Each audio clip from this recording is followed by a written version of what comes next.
उसकी माँ की जो चीखें हैं, उस चीखों ने पूरे कराची को हिलाया।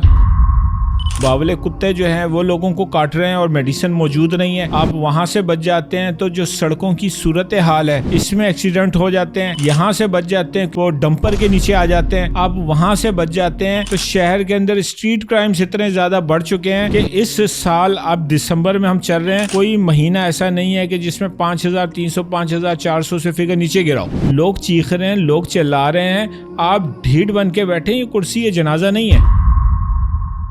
कभी आप कहते हैं कि मैं इतना बेबस हूं कि 106 सड़कों के अलावा मेरे पास कुछ भी नहीं है, तो 106 सड़कों पे भी तो आप कुछ नहीं कर रहे। अगर मुर्तजा आप सब इस्तीफा दे भी देते हैं तो क्या ख्याल है, नया कोई और आएगा जो पीपल्स पार्टी की आइडियोलॉजी से हटके काम करेगा?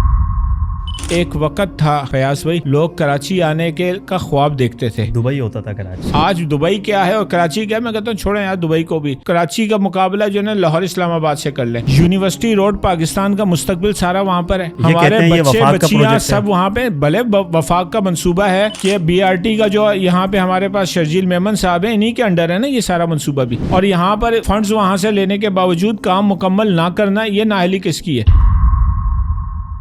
फ्लाईओवर 100 दिन में बनाएंगे, गजब किया जो तेरे वादे पर एतबार किया। तुम्हारा रिकॉर्ड सारा हमारे सामने। इस वादे को भी 20-25 दिन हो गए। एक वक्त था जब हम लाहौर जाते थे तो हम बड़े फख्र से बोलते थे हम कराची से आए, हम बड़ा डेवलप सिटी है, पाकिस्तान का दुबई है। लेकिन अभी मैं पर्सनली अगर जाता हूँ तो मुझे बड़ी शर्मिंदगी होती है वहाँ जाके ना। बड़ा अच्छा लगता है कि हमारा पैसा अच्छी जगह पे लगा हुआ है।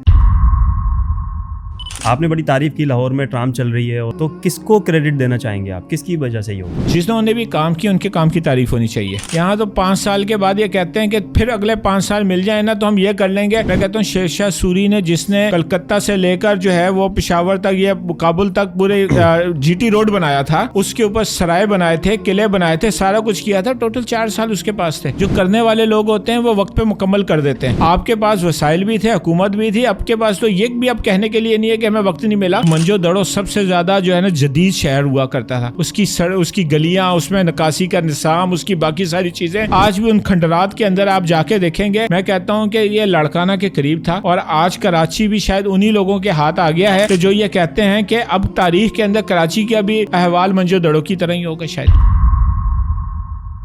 हम अगर लाहौर पंजाब की बात करते हैं तो हमारे जहन में उनके एक वारिसीन आ जाते हैं। नून लीग आ जाती है, काफ लीग आ जाती है। कराची की हम बात करते हैं तो कराची हमें लावारिस सा लगता है। आपके ख्याल में क्या कोई पॉलिटिकल पार्टी, कोई जमात, कोई वारिस है कराची की? वैसे तो मैं एक बात बताऊं, नून लीग ने भी कराची के साथ अच्छा सलूक नहीं किया। इन्होंने तो सूबा ही जो है ना उठा के ठेके पे पीपल्स पार्टी को दे दिया कि हम उस सूबे से अक्सरियत में हुकूमत बनाएंगे तो वफाक में आ जाएंगे, और सिंध के अंदर हम हुकूमत आपके हवाले, आप जो मर्जी इसके साथ सलूक करें। इस जुल्म में तो वो भी बराबर के शरीक है। और ये कराची तो बिल्कुल लावारिस शहर है। आप ये देखें कि सबसे ज्यादा टैक्स देने वाला शहर है, सबसे ज्यादा रेवेन्यू जनरेट करने वाला शहर है। सूबे का 90% यहाँ से हो जाता है, 63 से 65% जो है ना वफाक का यहाँ से चला जाता है। उसके बाद कराची वालों को क्या मिलता है? जो कराची देता है उसके बाद कराची को गोली मिलती है, डंपर मिलता है, गटर के जो है ना गायब ढक्कन मिलते हैं, उधड़ी हुई सड़कें मिलती हैं। हम तो इस खौफ में मुब्तला हैं कि अब हमारी जो अगली नस्ल है, जिस अंदाज से इस शहर को उजाड़ा गया है, मैं कहता हूँ बर्बाद किया गया है, तो इसको ये जो खौफ है ना कि अगली नस्लों में इसको मुंतकिल नहीं होना चाहिए। अब कराची वालों को जागना चाहिए। हमें आने वाले फ्यूचर में भी कराची की कोई क़यादत नजर नहीं आती, तो हमें किस तरफ देखना चाहिए? अब कराची बेदार हो रहा है। माफी मांगना, एतराफ करना अच्छा अमल है, बर वक्त कर लेते। इतने प्रेशर बिल्ड हुआ है ना, लोगों ने इतनी बातें की हैं, उसके बाद आप जाके जो है वहां पे हुए हैं। उससे पहले तो आपका जो काला चश्मा था और आपकी जो टून थी और आपकी जो बॉडी लैंग्वेज थी, वो बॉडी लैंग्वेज थी कि मैं ना आता और मैं ना करता प्रेस कॉन्फ्रेंस, क्या कर लेते।